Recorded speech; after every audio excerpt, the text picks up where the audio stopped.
Lideramos el camino de la opinión pública y buscamos que la cultura del debate alcance consensos y soluciones a los problemas de nuestro país.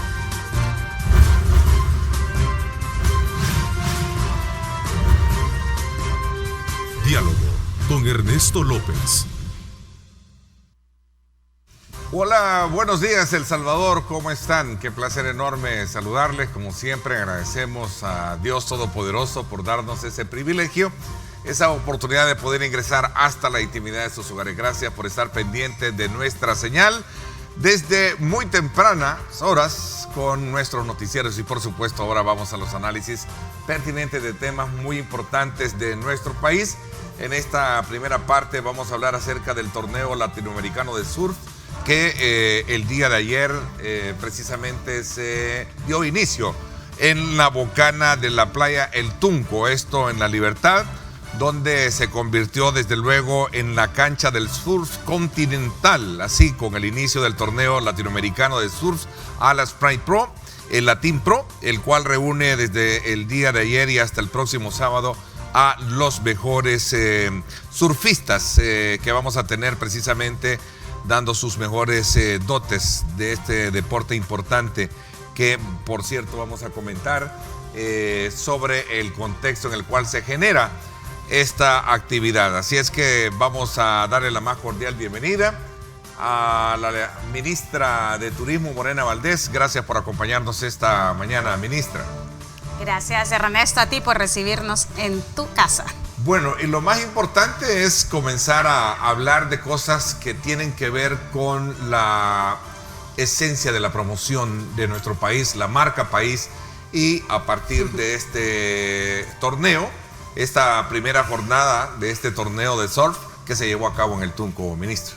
Bueno, mira, estamos muy contentos, como lo decíamos fuera de cámara, estamos recibiendo alrededor de más de 170 atletas, hemos superado las expectativas, esperábamos alrededor de 150, llevamos hasta el momento inscritos 170 atletas. Esto quiere decir que tenemos un lindo problema, como decía Karim Sierra Alta, el presidente de Alas, que quizás nos tengamos que extender hasta el domingo. Estamos haciendo todo lo posible porque ya teníamos todo planificado. Tú sabes que esos torneos se planifican de semanas atrás. Ahí estamos viendo una muestra de maniobras ahí en la bocana, en la playa El Tunco. Ayer, bueno, como tú bien lo dijiste, ya hay 4 seleccionados del Salvador que van a esta segunda vuelta en este día, que esperamos que también clasifiquen, entre ellos, por supuesto, nuestro atleta Brian Pérez, que es nuestra estrella en los Panamericanos, y también Porfirio Miranda, que es local de la bocana. También tenemos a otros 2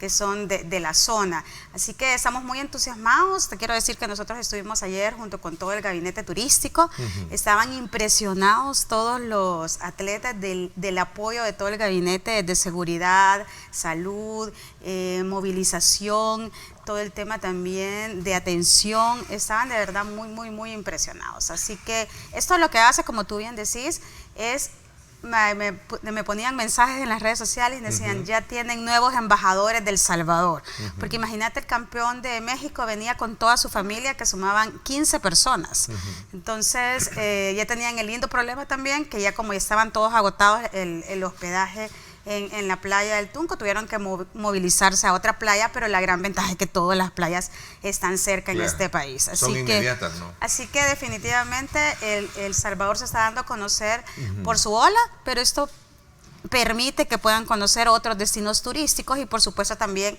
se movilicen a otros departamentos del Salvador. Hablábamos anteriormente que el surf viene siendo como el ancla de lo mucho que nosotros tenemos. Ya vamos a un poco también a ampliarnos nuevamente y a reiterar y a destacar lo bueno que tenemos. Regresemos, tenemos a este tipo de imágenes y este tipo de demostraciones que tenemos. Esto es lo que el día de ayer precisamente ocurría, ayer, ¿no? Mira, hubo un swell muy bueno, que eso significa que hay buena velocidad en la ola. La gran bendición que tenemos en este spot, específicamente en la playa de la Bocana en El Tunco, es que puede puede tener el surfista dos opciones, o irse a la derecha o irse a la izquierda. Entonces eso no es común en el mundo, lo tienen pocas playas alrededor incluso de la región, así que por eso nos hace únicos. Por eso es bien importante, porque el surf es solamente el ancla, de ahí para allá eso hace que movilice todo lo demás. No tengamos miedo a especializarnos, yo siempre lo digo en el sector turístico. Colocar a El Salvador en en una vitrina hacia el mundo muy importante, ¿no? Así es. El surf, a ver, regresemos un poco a esto. ¿Está tan categorizado ya como hay una federación?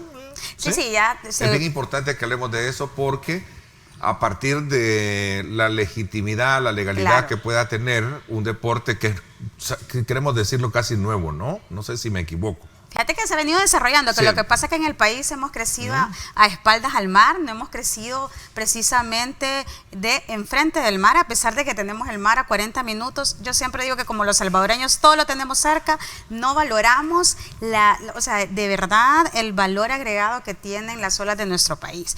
Fíjate que te voy a dar datos, 35 millones de surfistas existen alrededor del mundo y más de 50.000 millones de dólares genera alrededor del mundo de divisas, porque la industria del surf no solo es hacer el deporte. Ahí vemos al presidente ad honorem, Yamil Bukele, que está, para contestarte tu pregunta, está apoyando al 100% a la Federación Salvadoreña de Surf. El INDES, ¿no? Que exactamente, del INDES.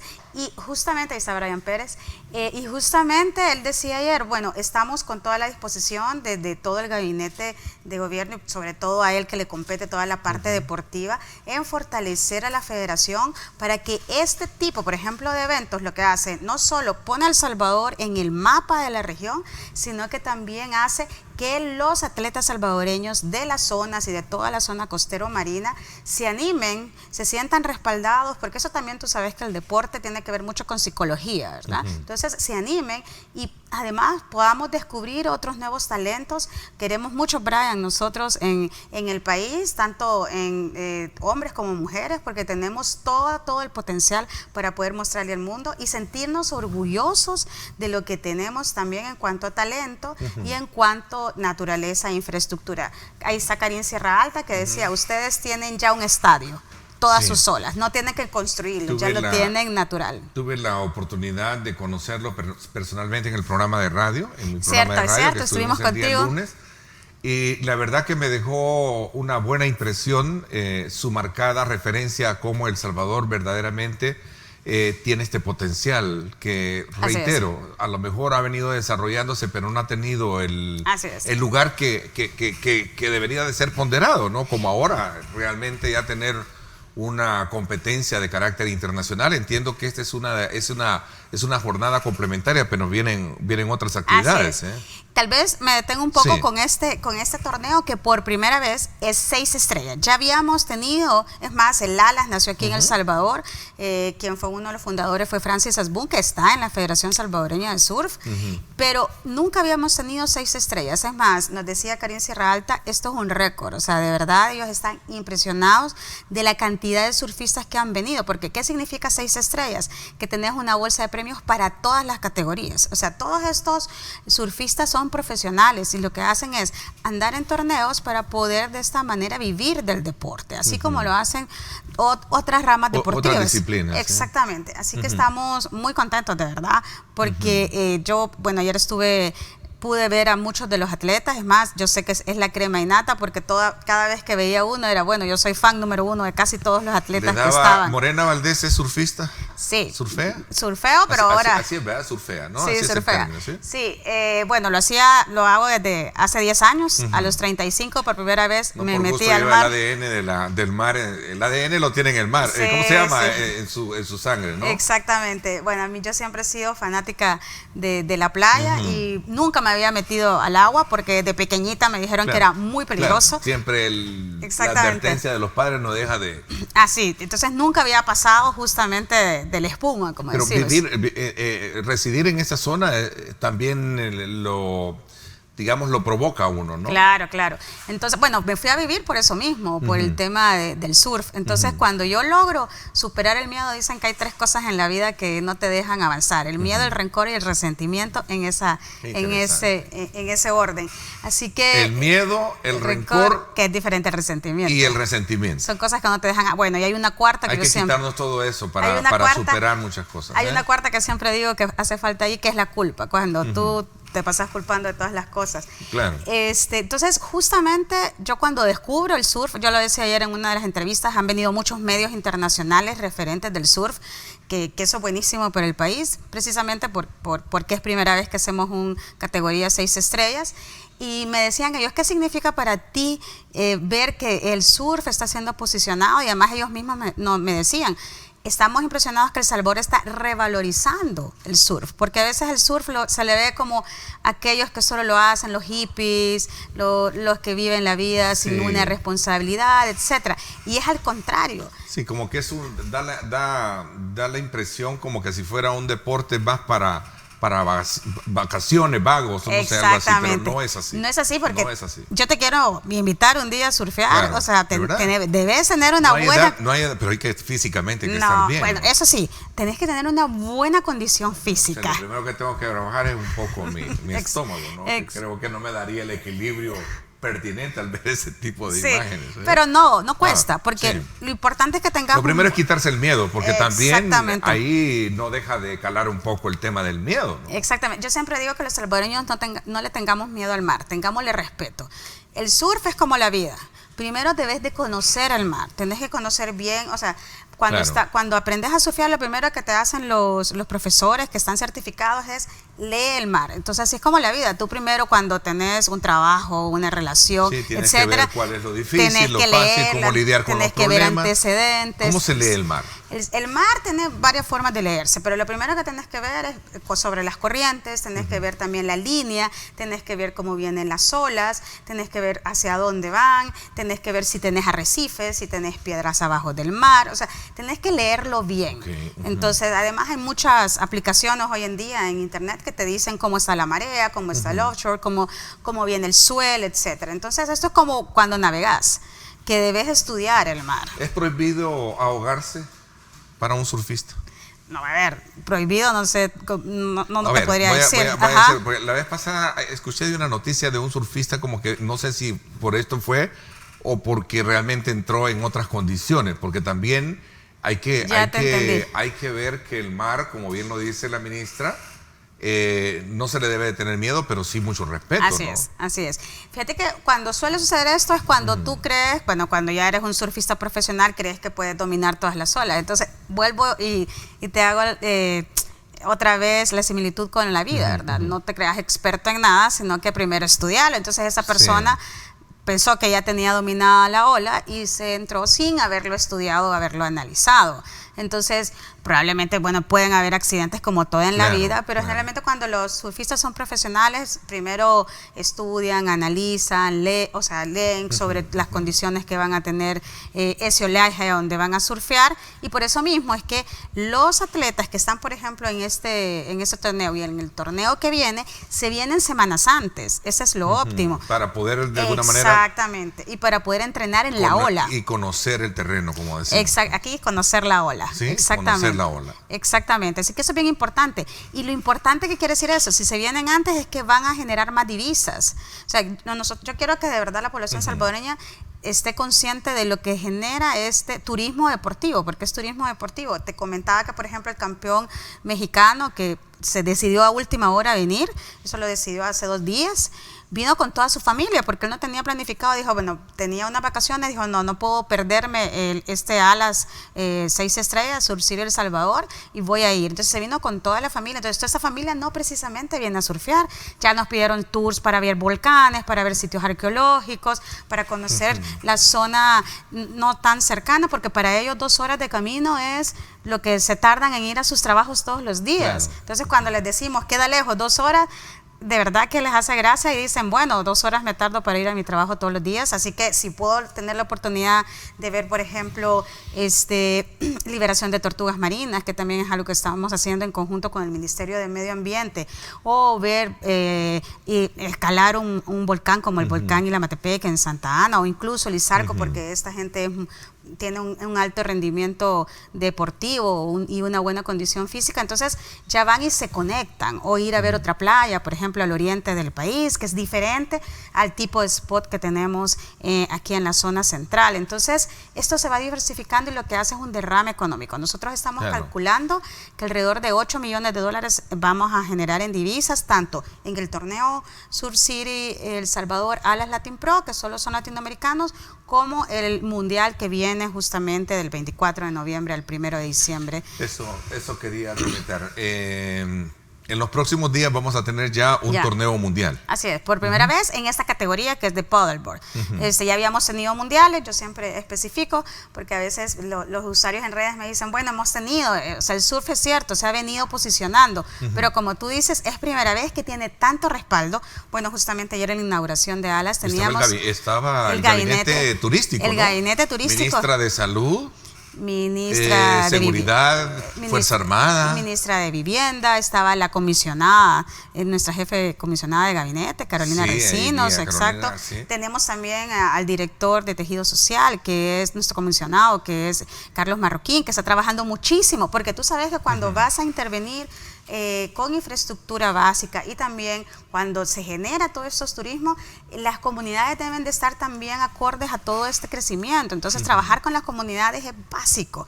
Y el tema de seguridad, por ejemplo, el tema de salud, el manejo de alimentos, cualquier emergencia que pueda suceder. Su evaluación de la comunidad, de la infraestructura para montar porque entiendo que como funcionaria encargada del ramo, ella tiene que vender esto y tiene que venderlo bien. Así es. Y debemos tener infraestructura. Sí, ¿y la infraestructura cómo se va? ¿Qué evaluación se tiene de la infraestructura? Justamente. ¿Y cuáles son los desafíos que se tienen? Justamente el desafío es poder tener primero esta gestión de gobierno, que es justamente liderada por el presidente Bukele, que tú sabes que el programa emblemático de Sur City tiene el gran reto de primero preparar las condiciones. O sea, no vamos a ir a promocionar algo sin tener las condiciones, porque lo peor que nos puede pasar es que promocionemos algo y cuando venga el turista diga, aquí no hay nada de lo que me prometieron. Tenemos, vean, exactamente. Y la atención al cliente, no hay agua potable, no tenemos... Me gustó muchísimo una fotografía que publica uno de los periódicos ahí, una extranjera con una media docena de conchas, ¿verdad? Abierta, como decimos. No sé, pero uno de los periódicos nuestros ahora ya lo pasamos. Pero precisamente es eso, o sea, tenés que poseer todas las condiciones y toda la infraestructura antes de promocionar. Justamente la playa, tú sabes que la Libertad se ha desarrollado muchísimo, pero no ha habido un orden. Entonces, lo que nosotros estamos trabajando son planes de ordenamiento territorial, estamos trabajando junto con las comunidades, junto con las asociaciones de desarrollo comunal, con los comités de desarrollo turísticos, con la municipalidad. La municipalidad es clave. Por ejemplo, ayer me decía, ministra, por favor, que nos mantengan limpias las playas, porque ¿qué es lo que pasa? Cuando haces un torneo así, bueno, vos vas a vacaciones de Semana Santa o Semana de Agosto y vas posterior, justísimo, acababa de pasar las vacaciones y es increíble la basura que dejamos los salvadoreños en las playas. Tenemos una falta de conciencia en ese sentido, porque si destruimos la playa vamos a destruir el mayor recurso que tenemos, que son nuestras olas y por supuesto nuestras playas limpias. Entonces, es que aquí hay que hacer todo un trabajo interinstitucional y de cultura y de sensibilización también con la población salvadoreña. Primero, sintámonos orgullosos que tenemos la mejor ola del mundo para surfear, casi toda en nuestra zona costero marina. Segundo, que tenemos distancias cortas. Eso quiere decir que yo, en lugar de decirle a alguien que aquí no hay nada, le decimos, mira, vos vas a venir al mejor país del mundo para surfear y además te puedo llevar en 2 horas a escalar un volcán, en 3 horas a ver otro tipo de playas en el oriente del país, a otras 3 horas a ver la historia del país en Morazán, con toda la ruta de La Paz, y además tenemos uno de los mejores cafés del mundo, que podemos hacer una ruta justamente en el occidente para ver fincas de café y ver cómo se ha trabajado todo este rubro. Y además también tenemos artesanía de calidad y además allá en La Palma, y además también tenemos variedad de microclimas, porque puedes estar en la playa ahora y en 4 horas podemos estar a grados fríos. A mí me tocó experimentar esa digamos, esa ruta viable, factible, inmediata de estar en la montaña y estar en la playa en cuestión de 2 horas. Exactamente, entonces semana, tenemos ¿no? esa gran ventaja competitiva. Yo siempre digo, tenemos pequeñas distancias y podemos hacer grandes recorridos en ellas. Entonces, además, el turista de ahora lo que busca es experiencia. Entonces, imagínate vivir experiencia, además no hay tiempo. Y además, como todo es virtual, hacer vacaciones es como, bueno, voy a ir a hacer una vacación, pero qué bueno que puedo en 7 días recorrer todos estos destinos turísticos. La capacidad hotelera es, digamos, la necesaria que se tiene en esta zona porque veo mucho, digamos, esa área de hospitalidad, el tema de los hoteles, muy buenos hoteles, muy buenos restaurantes, no solo en el Tunco, sino que también en toda la zona, porque surfistas me encuentro viniendo desde las playas que están casi llegando a Sonsonate, al sector en Misata, por ejemplo, sí, es un buen spot para surfear. Claro, justamente tenemos un cálculo entre 700, 800 habitaciones desde San Diego hasta Misata. Entonces nos hace falta, porque imagínate ahora ya estamos full. Con los 2 torneos ya la capacidad está lleno durante toda la semana. ¿Cuál es el itinerario de esta primera jornada? Ayer comenzó la inauguración. ¿Fue toda la mañana? ¿Hay horarios específicos? Porque es bien importante. Es todo el día. Empieza a las 7 de la mañana, por ejemplo, hoy, y termina a las 4:30. O sea, todos podemos asistir. Así es gratis. Hoy obviamente es un estadio marítimo gratis, ¿verdad? Sí, es una cancha gratis. Y además hemos instalado también tarimas y graderíos para que la gente pueda entrar y pueda también estar apreciando todos los... Exactamente, porque a veces lo mucho, como tenés las piedras también ahí, entonces la idea es que toda la población salvadoreña pueda llegar y entender también de qué se trata el surf, porque muchas de las cosas es como entran 4, por ejemplo, es importante, entran 4 surfistas, cada surfista tiene prioridad para tomar una ola, tiene 10 olas para tomarla, se le suman las 2 olas mejores y así clasifica, y así te vas clasificando. Hay una reglamentación, yo la estoy escuchando y es primera vez que yo veo el surf está reglamentado, por eso va a ser deporte olímpico en Tokio 2020, entonces... Y además, yo voy a insistir, el surf es una industria, porque atrás del surf viene todo el sector turístico y viene también el que fabrica la tabla, el que fabrica también todo el vestuario para el surf, también toda la parte de producción. Justamente ayer han venido como 10 medios de los mejores a producir material para promocionar el país. Entonces imagínate todo lo que significa eso en retorno de inversión para nosotros y posicionamiento. La seguridad, y hablo de la seguridad pública, es importante, ¿no? Así es. Todo, ¿cuáles son los niveles o los indicadores que se tienen respecto a esta zona? Bueno, esta zona, como tú sabes, se está trabajando a través del Plan Control Territorial, también liderado por el presidente, y además de eso hemos hecho todo un gabinete de seguridad para el torneo, todo un circuito de seguridad, que va desde San Diego hasta Misata, y justamente esto está liderado por el comisionado Vladimir Cázares, que tú sabes que es nuestro comisionado de la policía. Exactamente, del área turístico, pero ahí está, como tú viste ayer, está también Defensa, está el Ministerio, están todos, la Policía Nacional Civil. Ayer estaban impresionados porque hay todo un despliegue también de la Fuerza Naval para seguridad, por si hay algún percance también en el agua. Tenemos jet ski, también un barco de la Fuerza Naval y además también un helicóptero de la Policía Nacional que está siempre rondando el área para que pueda brindar la seguridad a los atletas. Así que también 100% con la seguridad. Decirte también que hacer ese tipo de torneos, al haber bajado la alerta de Estados Unidos, por ejemplo el Mundial, nos ayudó para que nos puedan considerar como sede del torneo mundial. Porque imagínate, aquí vienen de todos los países del mundo que muchas veces cuando tú pones El Salvador te dicen que te advierten de no venir, pero justamente que nos hayan bajado la alerta de Estados Unidos nos ayudó para poder ser vistos como una sede de talla mundial. Hay norteamericanos, es decir, hay de estadounidenses, ¿no?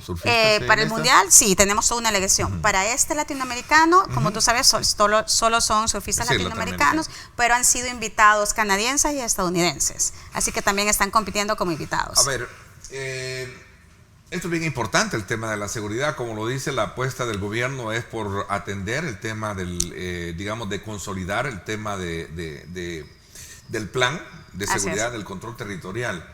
Y la zona, pues los indicadores muestran de que Se está ha venido tranquilo, hay un reduciendo. circuito de seguridad muy importante, ¿no? Así es, sí, eso En es toda básico esa zona. en toda la zona. Ministra, esta situación sísmica que hemos tenido hoy en día también, quieras o no deja de llamar la atención en el sentido de que los epicentros se generan, o bueno, la actividad sísmica hoy que ya se informa oficialmente que está sobre el enjambre en la capital, pero Exacto. también hemos tenido frente a nuestra costa, ¿no? Sí, bueno, esto... ¿No tiene ningún problema esto, Sí, no, digamos, o sea, o representa algún peligro? Claro alguna que nosotros situación? tomamos todas las precauciones del caso. Justamente ayer ya se había activado todo el gabinete turístico, porque eso es lo bueno de esta gestión, que todos estamos conectados de inmediato. Entonces es... ¿Cómo se sintió? ¿Usted estaba allá cuando Allá de la no lo mañana? sentí, sí, pero no lo sentí. No se La verdad siente. que estaba caminando y generalmente yo que vivo en el mar te puedo decir que cuando el epicentro es aquí, generalmente Bueno, y casi por en lo la general libertad. en el mar es bien difícil. Sí, no a sé menos por que qué. sea el epicentro Sí, es bien justamente difícil en el mar. percibirlo, ¿no? Así que por suerte tampoco los Pero no atletas... representa ningún peligro. Digo esto por el término Sí. de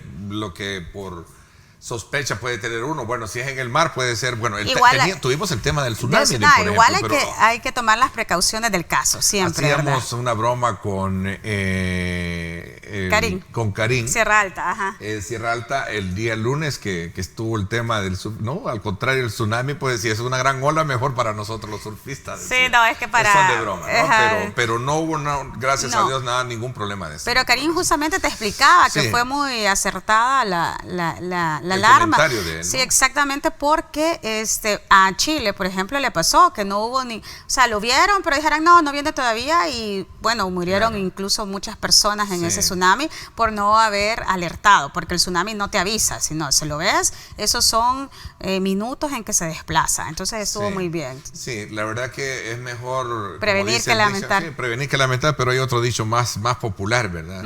Es decir, aquí pasó que aquí quedó. Exactamente, exactamente. Me voy a una pausa y seguimos hablando de esto cuando Perfecto. regresemos. Tengo información de tráfico también para ustedes. Gracias por estar con nosotros. Vamos a aprovechar también hablar. Entonces viene el torneo mundial. Así es. ¿Verdad? Vamos a hablar un poco de los pormenores quizás también Exactamente. de este otro tema y de otros aspectos que tienen que ver con el cierre del ciclo económico, turístico, porque estamos a las puertas de ello. Así es que no me cambie, regresamos con más.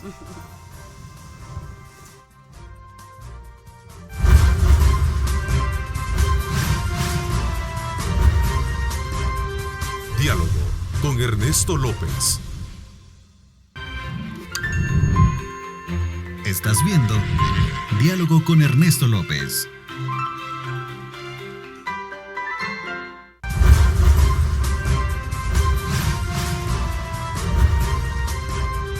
Diálogo con Ernesto López. Bueno, gracias nuevamente por estar con nosotros. De alguna manera el surf, como cualquier otra actividad de desarrollo, un torneo como el que hemos visto el día de ayer, y lo que viene, que sería el torneo mundial, representa una importante herramienta para la recuperación del tejido social, ¿cierto? Así es. Justamente por eso lo estamos trabajando con el comisionado de tejido social, porque lo que hace también es que toda la comunidad se une y recibe a tus turistas, pero tiene que estar preparada la comunidad. Justamente en la playa El Tunco te invito a que vayas este sábado y veas todo lo que ha hecho Carlos Marroquín, en el tema de murales alrededor de toda la playa El Tunco, y toda la comunidad ha participado en esta intervención artística diciendo qué es lo que querían, cómo se querían ver ellos. De verdad que está espectacular. Todos los turistas están tomando fotos en estos murales hechos por artistas salvadoreños. Entonces te invito a que vayas a conocerlo con toda tu familia. Le tomo la palabra y, también, ahí vamos a también acompañar el fin de semana, ¿no? se reconstruye el tejido social porque están los empresarios, están también las personas líderes de las comunidades que están trabajando también por el desarrollo turístico de todas las zonas en donde estamos interviniendo. Así que definitivamente esto es clave. Bueno, entonces viene para noviembre ya el Así torneo es. internacional, el Mundial. mundial, ¿verdad? Donde ya se espera abrir un poco ese abanico de participación. Entiendo que hoy lo que tenemos son 30 surfistas o más. Son salvadoreños, somos salvadoreños. Salvadoreños sí tenemos alrededor de 31 surfistas que están participando, pero por todos son alrededor de más de 170 atletas de toda la región latinoamericana. ¿Y solo 170 metidos en la playa esperando la ola? No. No, porque hay horarios rondas, de participación. Exactamente, por eso empieza a las 7 de la mañana y termina aproximadamente a las 4:30, porque los surfistas necesitan mucha luz para poder hacer todas sus maniobras y el jurado también, ¿verdad? Porque acuérdate que todas las maniobras son calificadas, hay todo un criterio técnico. Tenemos un jurado. Claro, internacional, que está certificado por la ISA. La ISA es la International Surfing Association, que es como la FIFA del surf. Entonces hay una reglamentación. Por eso es que a mí me causa gracia, porque piensan que el surf es así, sin reglas, sin disciplina. Al contrario, es uno de los deportes que mejor condición física debes tener, y además también debes seguir reglas y normas como cualquier otra rama deportiva. Yo recuerdo que en el país poco a poco ha venido dándose la importancia, y lo hemos conversado con usted, sobre el tema del surf. De hecho, es el plan emblemático del gobierno. Ahora, cuando hablo de elevar a una categoría más federativa, es promocionarlo más de manera, mayoritaria, como se ha tenido hoy en día, porque estas son las ventanas que nos abren las oportunidades de vender bien a El Salvador, pero también de darles oportunidades a muchos jóvenes que practiquen este deporte. Exactamente. Por eso este es un deporte acuático. Por eso es importante que la federación ya la tengamos consolidada, que es lo que te decía, que el presidente ad honorem, Yamil Bukele, del INDES, está trabajando muchísimo de la mano con la federación. De forma de darle forma y de fondo y forma a Así esto, es. ¿no? Nosotros desde el Ministerio de Turismo promovemos el país a través de este turismo deportivo que es Surf City y de la industria del surf. Nosotros lo vemos como una industria desde el sector turístico. Claro. Y ya la parte del índice es desarrollar toda la parte deportiva, y te digo a dónde se une el turismo deportivo. Se une en el orgullo nacional. Porque cuando tú estás orgulloso de las playas que tenés, de las mejores olas para surfear, y estás orgulloso del talento que surfea las olas, entonces tú promocionas de mejor manera tu país. Porque tú decís, mira lo que hizo, por ejemplo, Argentina con Messi. Entonces Messi hizo una promoción turística de su país y de Buenos Aires específicamente, porque lo que hizo fue inyectó orgullo argentino. Entonces es como yo vengo de la mejor capital de Latinoamérica, que es Buenos Aires. Eso fue una promoción que ellos hicieron, y hacen muchísimo también países como Colombia, por ejemplo, con artistas o deportistas. Entonces lo que pasa es que el orgullo nacional lo debes de llevar en el ADN para poder promover tu país, como lo hace también México. México, tú sabes que el orgullo mexicano lo llevan también en el ADN. Mira cómo el sector turístico se ha desarrollado en México, porque el mexicano nunca te va a hablar mal de su país alrededor del turismo, porque ha hecho también un trabajo no solo de fortalecer el orgullo nacional, sino que de fortalecer toda la infraestructura turística que tiene alrededor de ciertos estados también del país. Entonces, el orgullo nacional lo tenés a través del deporte y a través de todo lo que puedes generar a través del turismo. La responsabilizo a usted, ministra, si me despiden, porque yo casi me quito la corbata, el saco y me voy para la libertad. Tenés que venir, que te den permiso. Hay que ir. Ministra, estamos a las puertas de cerrar el ciclo económico 2019. ¿Cuál es su expectativa con relación al tema turístico? Mira, como te decía, nosotros estamos trabajando en un plan sostenible. Este plan sostenible está para 10 años, al 2030, también paralelo al cumplimiento de los Objetivos de Desarrollo Sostenible de las Naciones Unidas, que sabes que todos los países nos hemos comprometido, y justamente lo hacemos para 10 años porque estamos viendo el sector turístico con una visión de corto, mediano y largo plazo. Como te decía, estamos haciendo toda ya los requerimientos y los proyectos de factibilidad para las infraestructuras básicas, no solo en la zona costero marina, y eso se lo repito a la población salvadoreña, sino que para los otros destinos turísticos, porque vamos a promocionar todo lo que vincula a los otros destinos turísticos, ya sea de occidente, ya sea de la zona norte, ya sea de la zona oriental y de la zona central. ¿Qué quiere decir esto? Que esto es integral, pero tenemos que hacerlo bien. No podemos empezar a promocionar algo si no tenemos infraestructura adecuada, sobre todo o tenemos infraestructura deteriorada o no hay suficiente, por ejemplo, accesos para llegar a esos destinos turísticos. Después de esto, venimos y estamos ya en las puertas de la promoción. Hoy por hoy podemos promocionar las potencialidades que ya poseemos. La ola, por ejemplo, es algo que no tenemos que construirlo, no tenemos que fortalecerlo, ahí está, esto es natural, hay que cuidarlo, hay que trabajar con todo el tema de cuidado.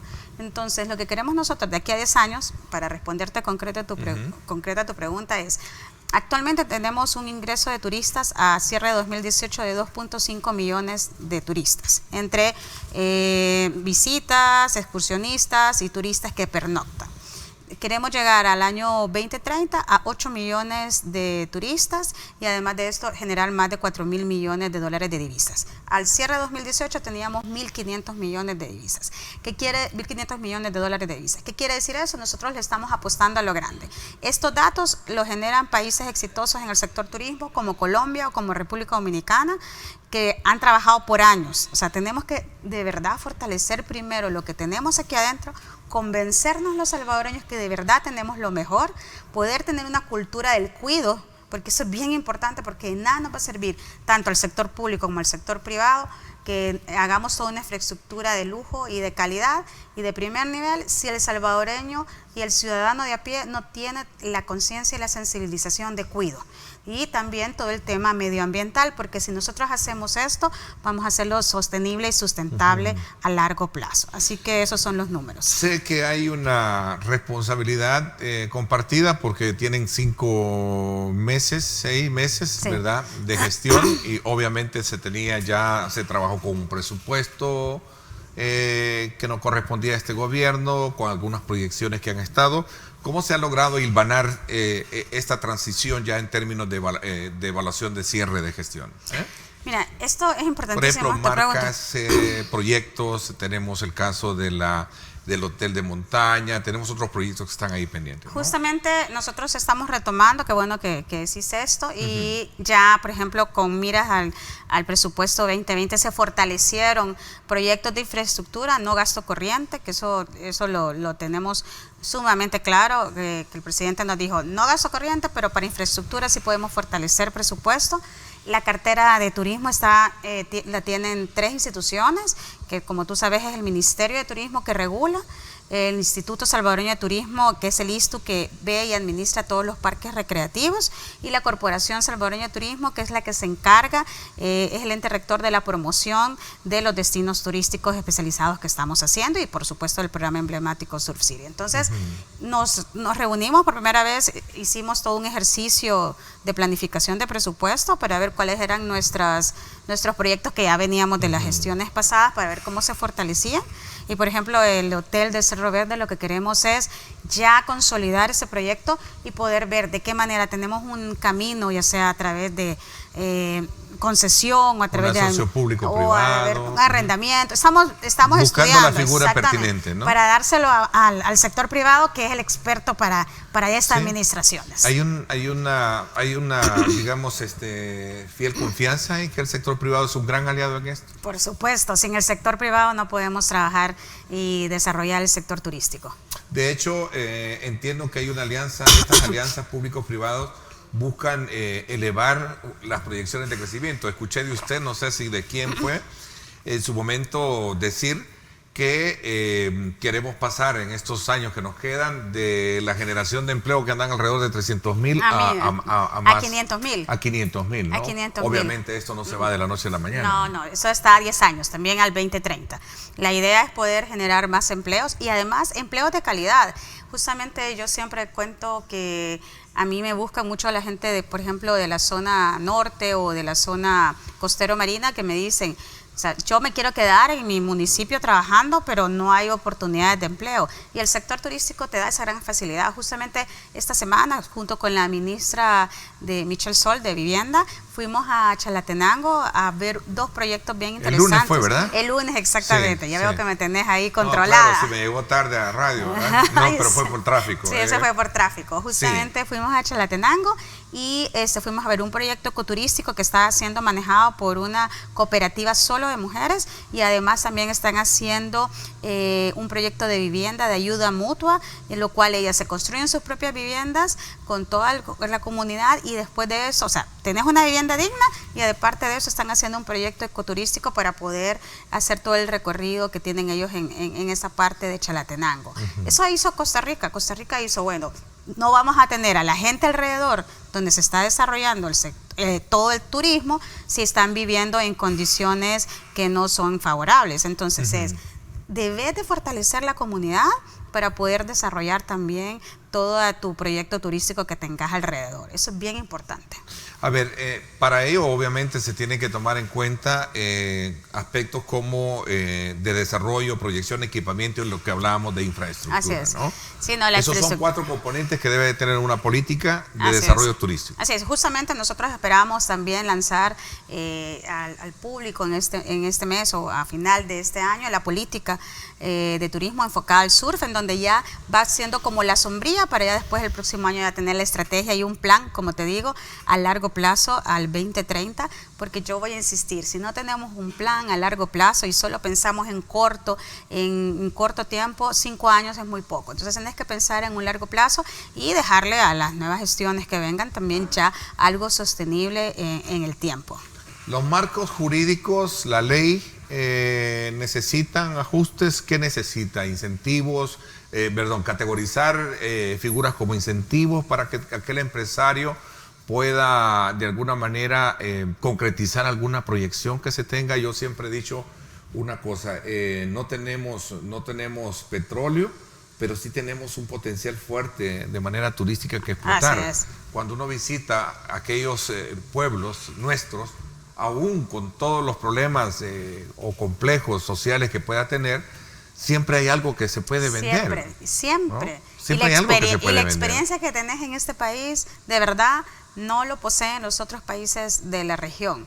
O sea, mira, Guatemala, ellos se posicionaron con su mundo maya. Se especializaron, no le tuvieron miedo a la especialización cuando tenés tantas cosas que podés hacer en Guatemala.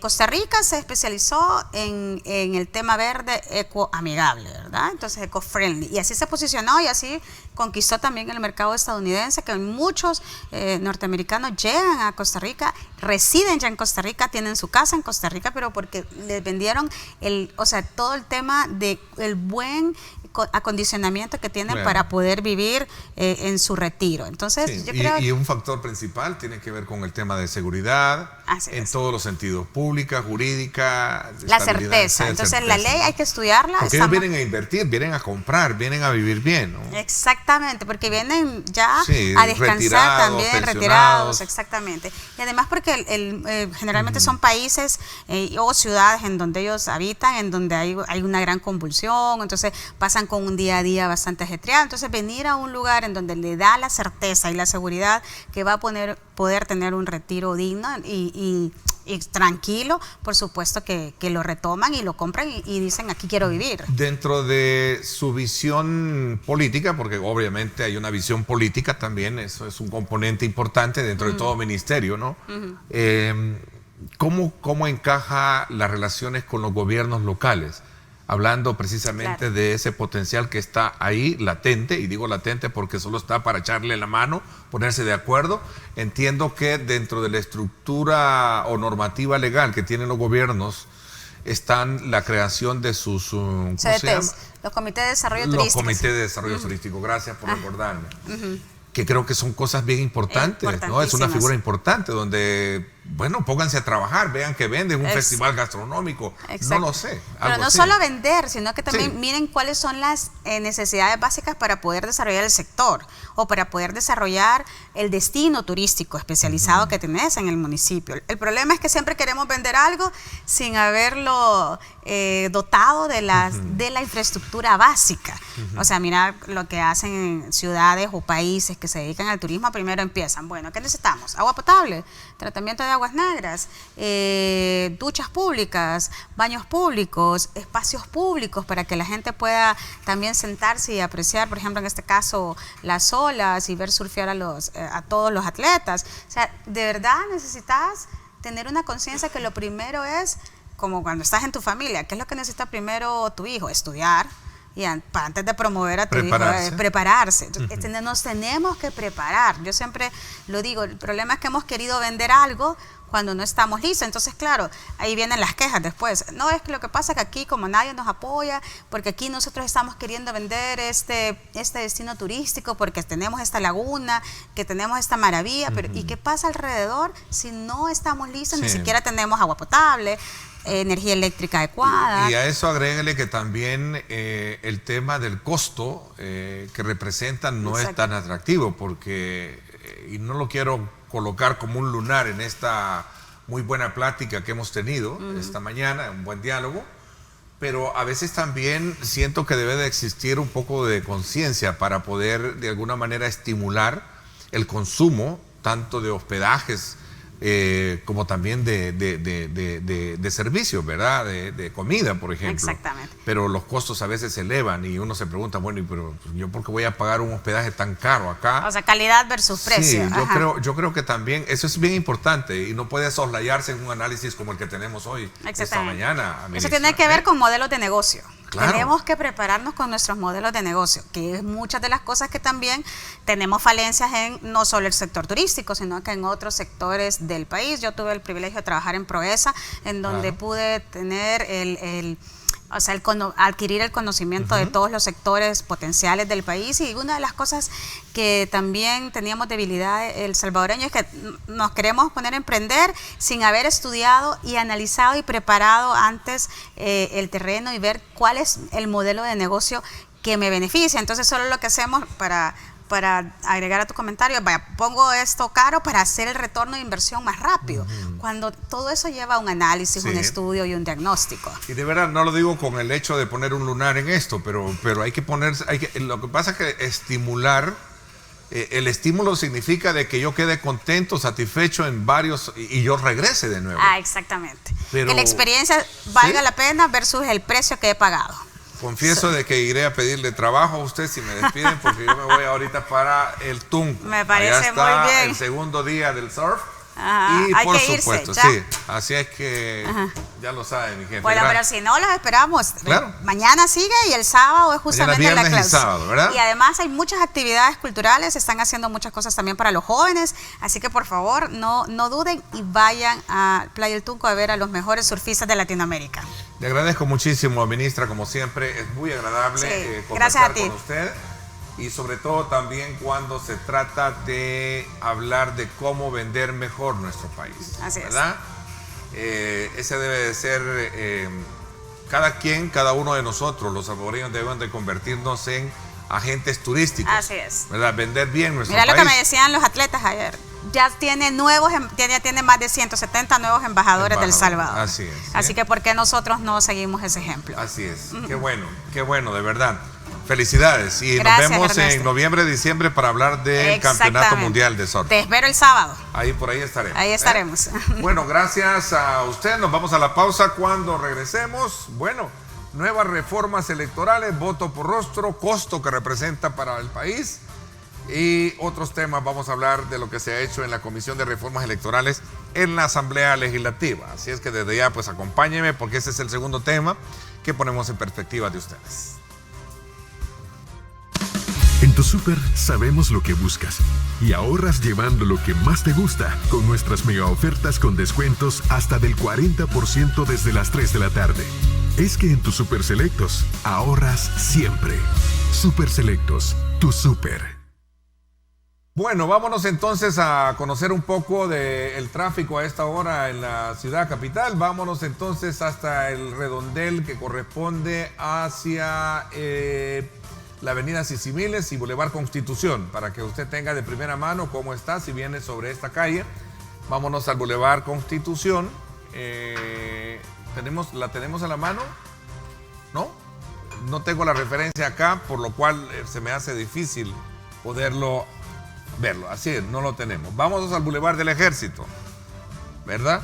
Ahí está, Boulevard del Ejército, sí, carga vehicular viniendo desde el sector de Soyapango hacia San Salvador y la conexión misma hacia el Boulevard Arturo Castellanos. No así en el sector que corresponde al carril segregado del Citrán y también en el carril que corresponde hacia el oriente del país. Vámonos a otra imagen para que usted tenga de primera mano. Vámonos entonces ahora hasta el sector de la Jerusalén Norte.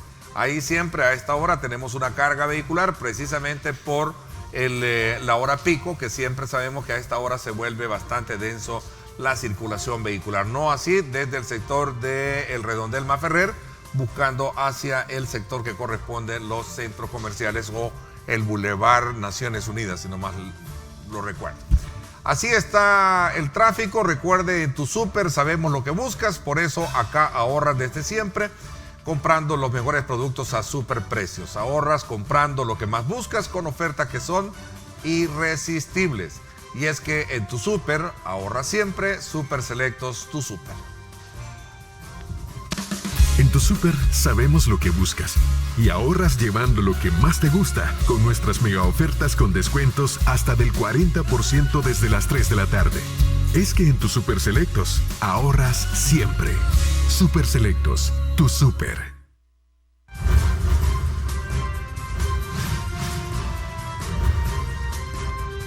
Diálogo con Ernesto López.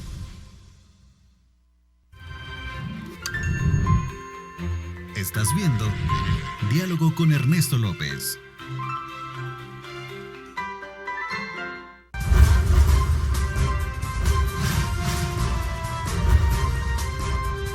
Diálogo con Ernesto López.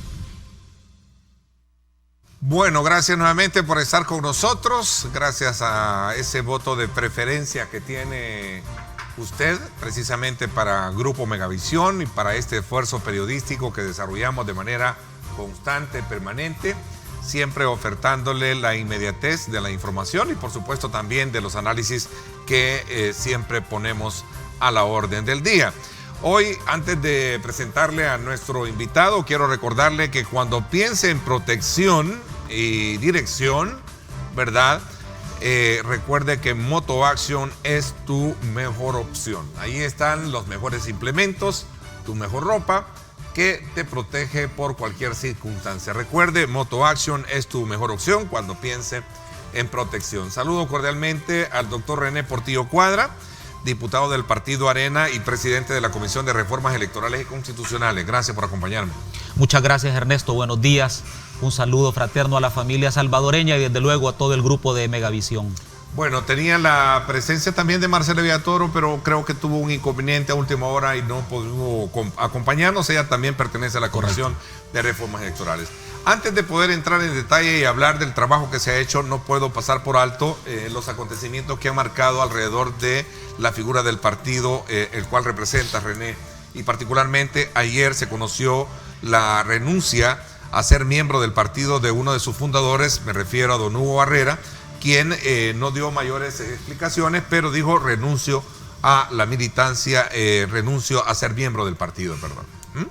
¿Cuál es tu impresión? Bueno, mira, como toda persona tiene capacidad de decidir a qué partido político pertenecer, a qué asociaciones o clubes apoyar, pues don Hugo ha tomado la decisión de retirarse. En lo particular lo lamento mucho porque don Hugo es una persona que le aporta mucho al partido, una persona con una mente muy preclara sobre temas estratégicos del país, pero cualquiera sea la decisión de don Hugo, pues la respetamos.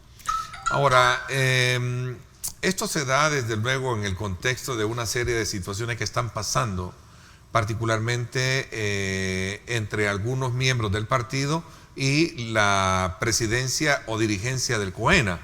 Y se da precisamente por las situaciones de la forma en cómo se sitúa o se quiere contraponer algunos aspectos del partido frente al Ejecutivo.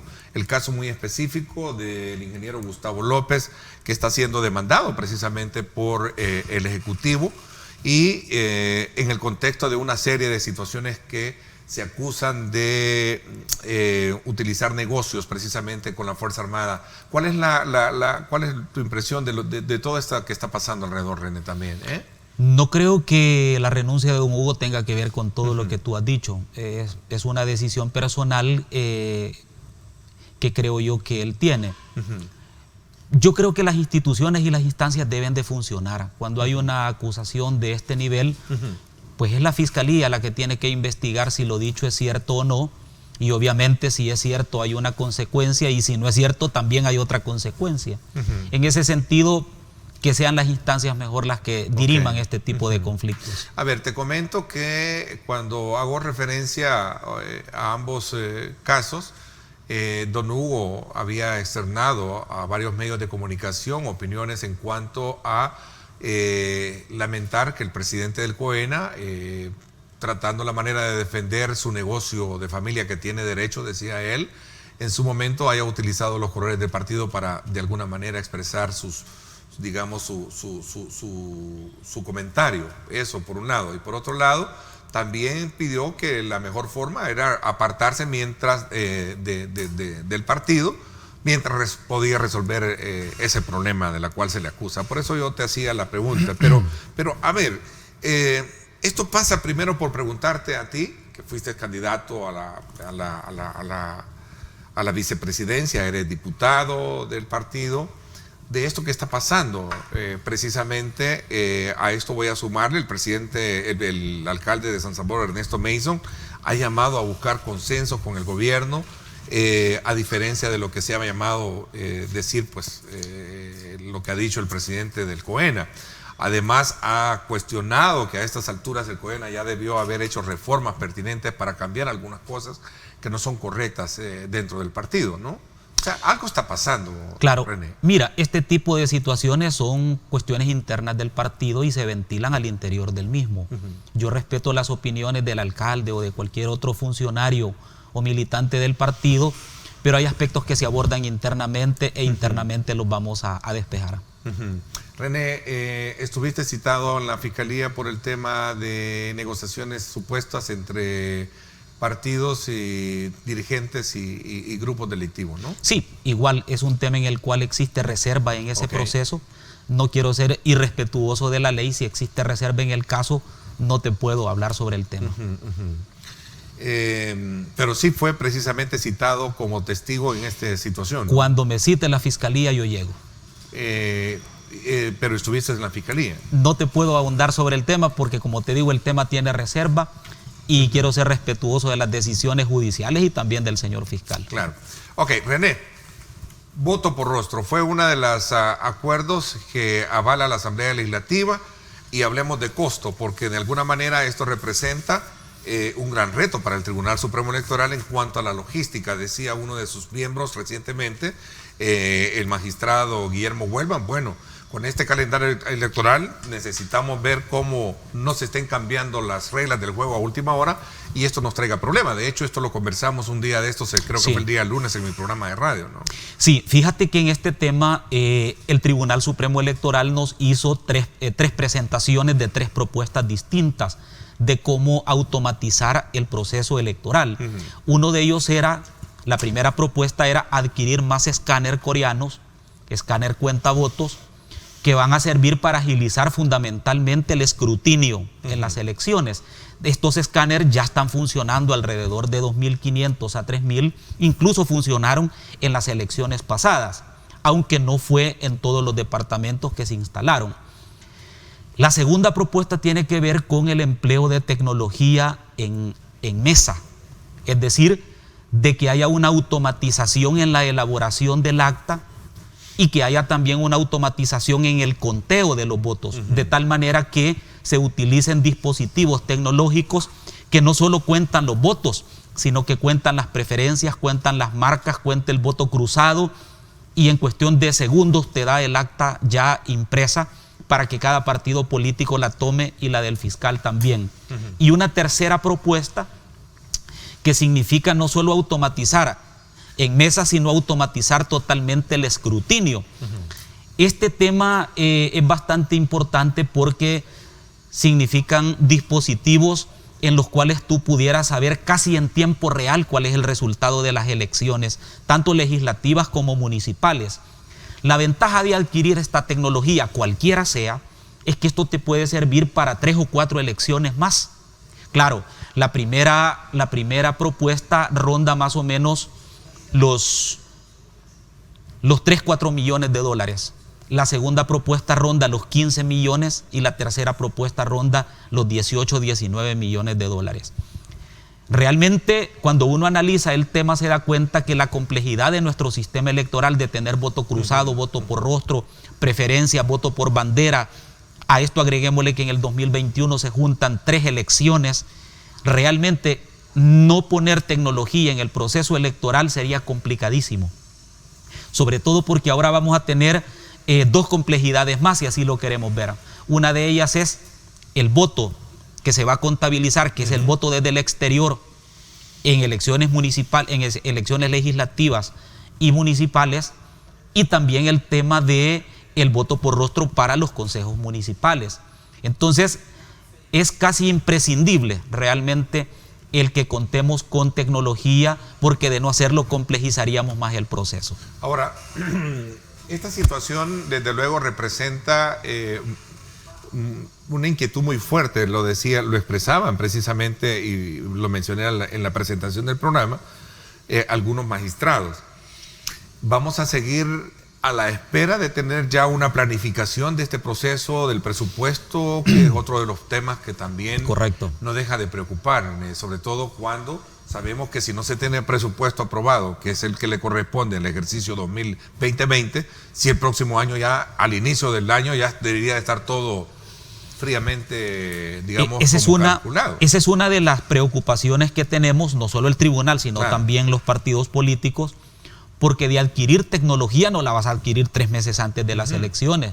Adquirir tecnología es por lo menos un año antes de las elecciones, para poder capacitar al personal, para poder hacer los simulacros y ensayos que sean necesarios para su implementación, y también para hacer la adquisición, es decir, los procesos licitatorios de este tipo de adquisición de tecnología. En ese sentido, el escenario ideal hubiera sido de que en el presupuesto de que se va a aprobar antes de finalizar el año, o por lo menos eso es lo que yo espero, que haya presupuesto antes de terminar el año, se hubiera incluido este presupuesto para el tribunal. Pero tenemos una segunda oportunidad, que es la aprobación de un presupuesto extraordinario, que a mi juicio no debería de pasar de febrero, para poderlo aprobar y adquirir esta tecnología. O sea, a febrero es estar prácticamente a 60 días de iniciado el ejercicio fiscal.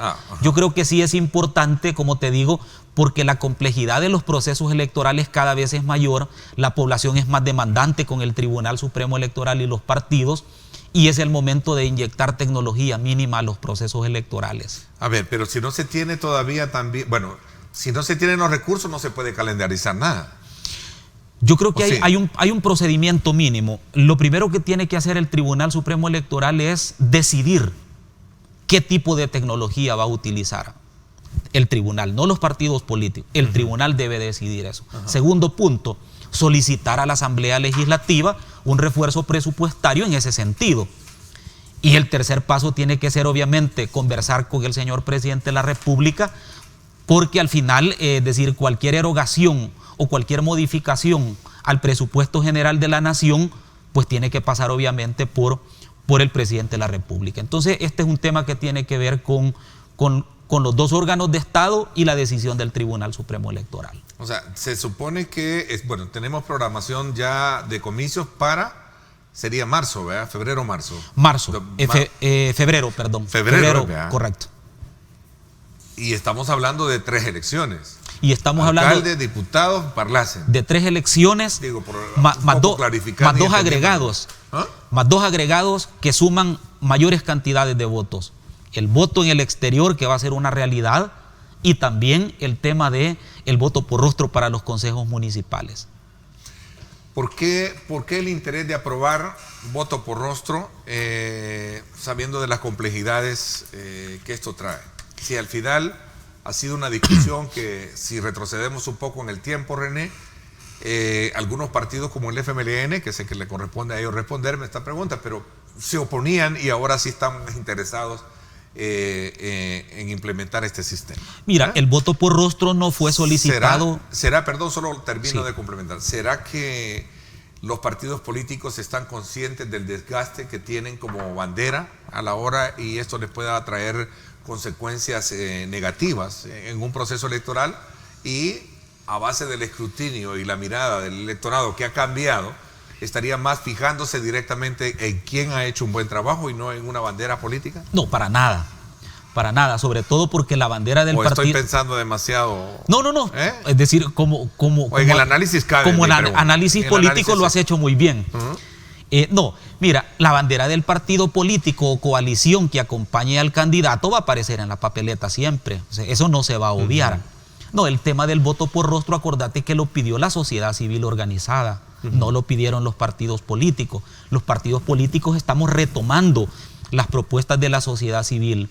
Por un lado. Por otro lado, el tema del voto por rostro ha ido creciendo elección a elección. Solo por citarte algo, en las elecciones del 2018 se hicieron 2.026.631 marcas, que corresponden a 607.556 electores solo en el departamento de San Salvador. Eso significa que el 50.63% de los votantes optaron por el voto por rostro. Entonces, ¿se puede de alguna manera despejar cualquier tipo que sí. de duda? Voy a hacer una pausa y claro, seguimos hablando porque quiero entretenerme ahí. Y yo creo que en el análisis político encaja, y más aún cuando se trata de buscar una mayor participación de la población en ello, ¿no? Voy a la pausa, no me cambien, regresamos.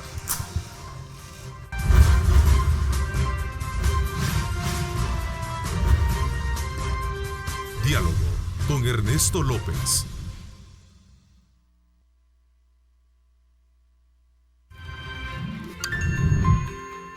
Estás viendo Diálogo con Ernesto López.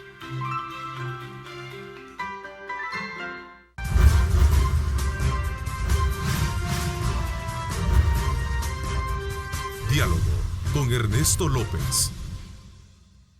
Bueno, gracias nuevamente por estar con nosotros. A ver, entonces, quiere decir que esto es prácticamente la concreción de un anhelo de solicitudes que han estado haciendo los reformistas del sistema político electoral del país. Y claro, más allá de un interés por querer sacarle ventaja o avanzar en esa ventaja de lo que históricamente se ha venido sosteniendo, de que los partidos políticos han entrado en una fase muy crítica de imagen y por consecuencia la población está más interesada en evaluar a René Portillo Cuadra que al partido que lo cuerpa, ¿no?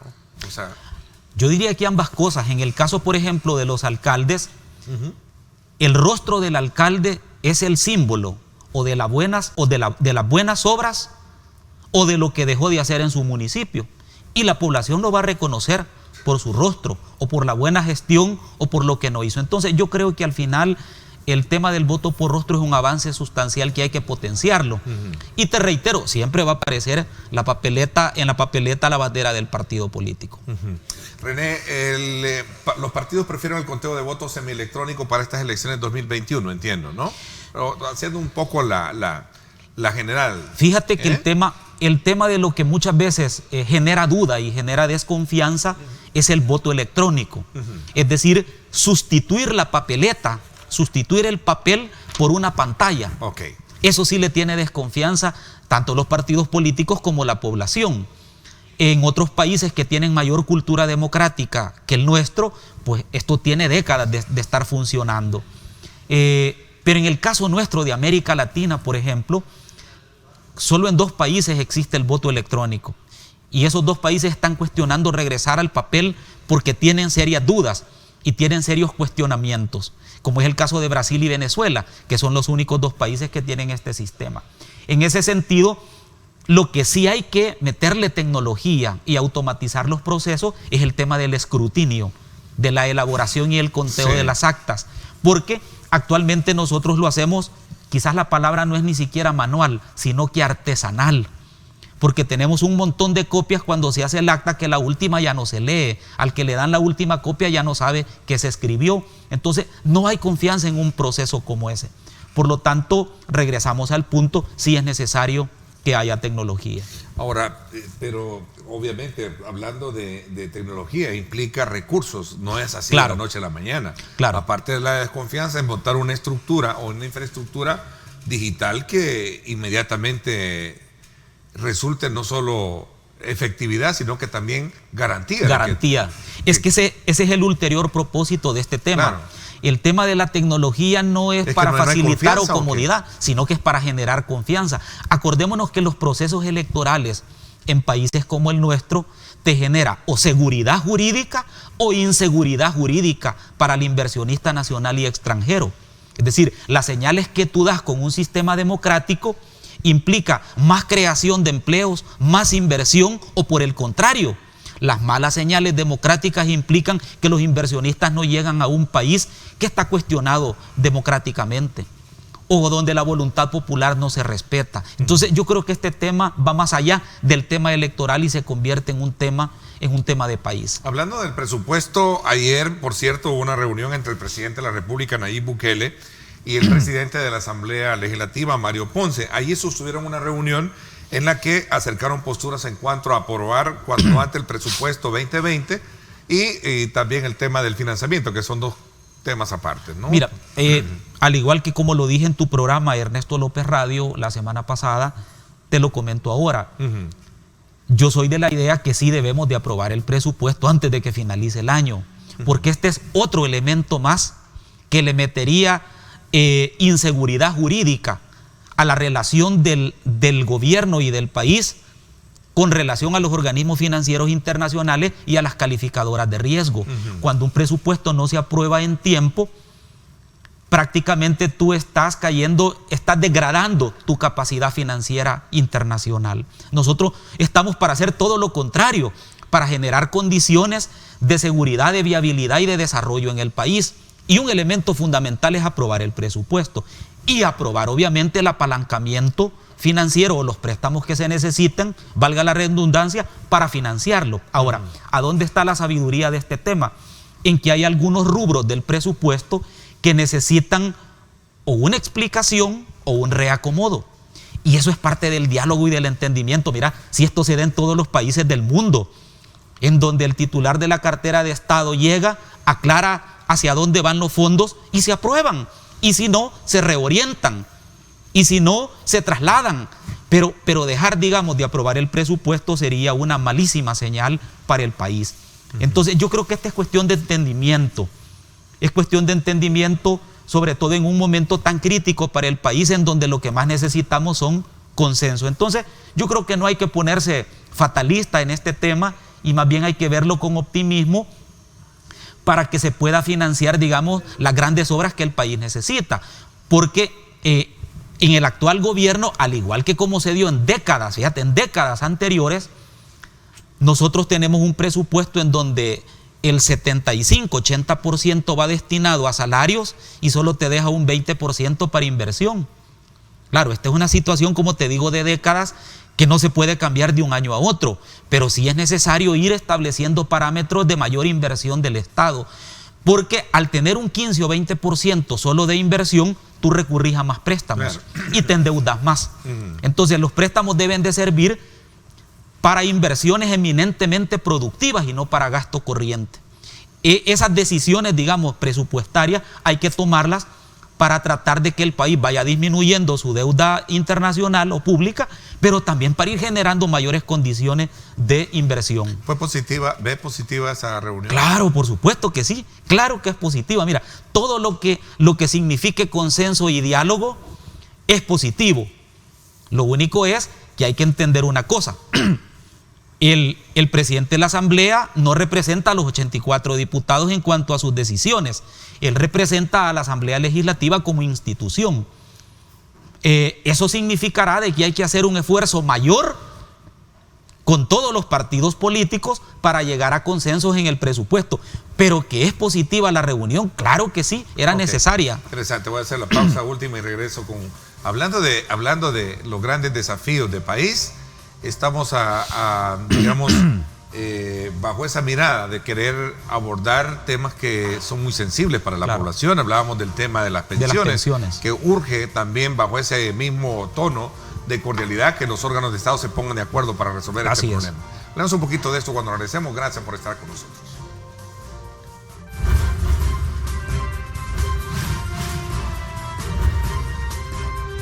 Diálogo con Ernesto López. El futuro es imaginar, es pensar en grande. Prepárate hoy. Estudia en la UFG y amplía tus oportunidades. UFG, tecnología, innovación y calidad. Bueno, gracias nuevamente por estar con nosotros. A ver, 3 aspectos elementales de propuestas que se tienen por parte de la fracción, ¿no? Para estos días. Correcto. Decirte en primicia en tu programa que el día lunes de la próxima semana vamos a presentar una reforma constitucional para separar las funciones jurisdiccionales de las administrativas en el Tribunal Supremo Electoral. El modelo de Tribunal Supremo Electoral que tenemos prácticamente está agotado. ¿Qué significa esta reforma constitucional? Significa que los magistrados del tribunal no se elijan a propuesta de partidos políticos, sino que se elijan con el mismo procedimiento que se eligen los magistrados de la Corte Suprema de Justicia. Por supuesto que esta reforma necesita de 2 legislaturas para ser aprobadas y los magistrados que están actualmente nombrados van a terminar su periodo normalmente. Separación de funciones administrativas de las jurisdiccionales. Esto significa que el Tribunal Supremo Electoral se va a dedicar a administrar justicia y que va a haber otro ente de carácter administrativo que va a ver toda la logística electoral, que este órgano sí va a estar integrado por partidos políticos. Pero no podemos contaminar, como ha sido hasta ahora en el modelo de desconfianza que ha imperado desde los acuerdos de paz para acá, con lo jurídico. Lo jurisdiccional con lo administrativo. Es el momento de separar estas funciones por la transparencia y por el bien del país.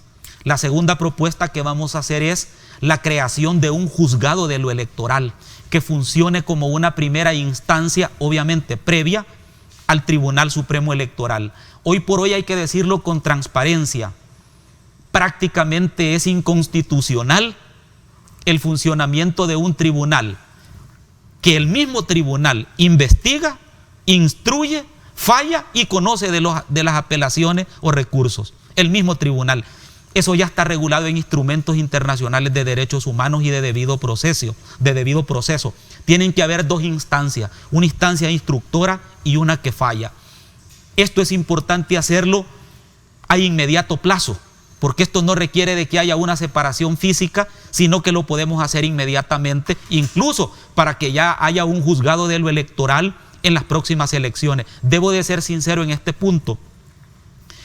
Como lo que queremos es no contaminar politizando este tipo de instituciones, esta propuesta debe de ser formulada por el órgano judicial, porque este juzgado de lo electoral debe de funcionar con los mismos criterios que cualquier juzgado de lo penal, de familia, de inquilinato o de lo que sea. Es decir, tiene que pasar por el Consejo Nacional de la Judicatura, tiene que haber una selección de jueces, un nombramiento por parte de la Corte, es decir, institucionalizar este juzgado de lo electoral, no nombrado por los partidos políticos. ¿Qué buscamos? Lo que buscamos es que realmente haya independencia en la administración de justicia electoral. Porque con los acuerdos de paz se instauró un Tribunal Supremo Electoral basado en la desconfianza partidaria, pero nunca pensaron en el elector. De tal manera de que ha sido difícil, por ejemplo, multar a los partidos políticos porque son los mismos partidos políticos los que están representados en el Tribunal Supremo Electoral. Y la tercera propuesta va en esa dirección. Vamos a crear una unidad de fiscalización al interior del Tribunal Supremo Electoral, de fiscalización de los partidos políticos. Hoy por hoy no existe, y lo que está haciendo el Tribunal Supremo Electoral con muy buen tino, con muy buena opinión, es hacerlo con su propio personal, pero sin tener una estructura. Y una cuarta propuesta que vamos a hacer este día en la plenaria, que la vamos a introducir para su estudio, no tiene que ver con lo electoral, sino que tiene que ver con el tema de seguridad social. Lo explico en 1 minuto y medio. Actualmente hay un vacío en la ley, porque los trabajadores del sector privado que se van incapacitados de 1 a 3 días no tienen ni subsidio del Seguro Social, ni tampoco tienen pago por parte del patrono. Entonces las incapacidades se pagan a partir del 4º día en adelante. Y lo que se paga no es el 100% del salario, sino el 75%. Hicimos una pequeña encuesta en la cual logramos detectar que de cada 10 empresas o centros de trabajo, 5 patronos o empleadores sí pagan a los trabajadores esos 3 días de incapacidad como parte de la empresa. Claro. Pero hay otras 5 empresas de esas 10 que no lo pagan. Y no lo pagan porque no hay una ley expresamente que diga que el patrono debe de pagar la incapacidad de 1 a 3 días. Cuando más necesita un trabajador su salario es cuando no lo tiene, es cuando está enfermo. Si a eso le agregamos que pueden haber o no medicamentos en el seguro social y si no hay, él los compra, entonces eso agrava más la situación económica. Para alguien que, por ejemplo, gana el salario mínimo y no le pagan esos 3 días de incapacidad, él pierde el 10% de su salario. Algo que es dramático. Entonces, lo que vamos a hacer es regresar al origen constitucional de la seguridad social, que es lo que dice el artículo 50 de la Constitución. Dice que en la medida en que se implementa la seguridad social, el Estado en su calidad de patrono y los empleadores privados quedan eximidos de la responsabilidad si ellos cotizan al seguro social. Quiero dar un dato que es espeluznante, pero hay que compartirlo. La reforma que vamos a presentar este día tiene 65 años de no ser reformada. O sea que los trabajadores salvadoreños hemos vivido 65 años sin moverse ni una pulgada esta prestación. Entonces, si los patronos cotizan al seguro social, lo lógico es que el seguro social sea quien pague esos 3 días de incapacidad del trabajador. Esto será presentado hoy. Esto será presentado ahora. Hay que ser responsable con las finanzas de las instituciones. Y por esa razón, esta reforma que va a ser presentada, hay que llamar al señor director del Seguro Social, hay que escuchar al Consejo Superior del Trabajo, hay que escuchar al señor ministro de Trabajo para que exista una gradualidad en la implementación de esta reforma, pero también para que sea compartida la responsabilidad. ¿Por qué? Porque esto implica dinero. Termino con esto. En el año 2017 se hizo un estudio sobre subsidios en el Seguro Social y se determinó que más o menos el Seguro Social pagó $43 millones en subsidios. 23 de los cuales los pagó en función de la maternidad, del subsidio por maternidad, y 21 millones en concepto de incapacidades. Cuando hacemos nosotros el desglose de cuánto costaría esta prestación en el Seguro Social, estamos hablando de más o menos $1 millón al año de incremento en el presupuesto del Seguro Social. Bajo el... Vale la pena cambiar la historia de 65 años de olvido en este tema. Bueno, el tiempo se me fue, qué buena noticia con la que cerramos, y sobre todo también del tema de las elecciones 2021, ¿verdad? Que de acuerdo a los datos o cifras andarían alrededor de los $50 millones costando. Creo Correcto. Que por ahí andaría. Gracias, René, por habernos acompañado. Gracias, Ernesto, a ti y a todo el grupo Megavisión. Me quedo todavía pendiente del tema de las pensiones, con las cuales vamos a hablar de las pensiones más adelante. Gracias. Por mi parte, esto es todo por hoy. Pásenla bien y, como siempre, recuerden lo más importante: amar a Dios sobre todas las cosas. Lideramos el camino de la opinión pública y buscamos que la cultura del debate alcance consensos y soluciones a los problemas de nuestro país.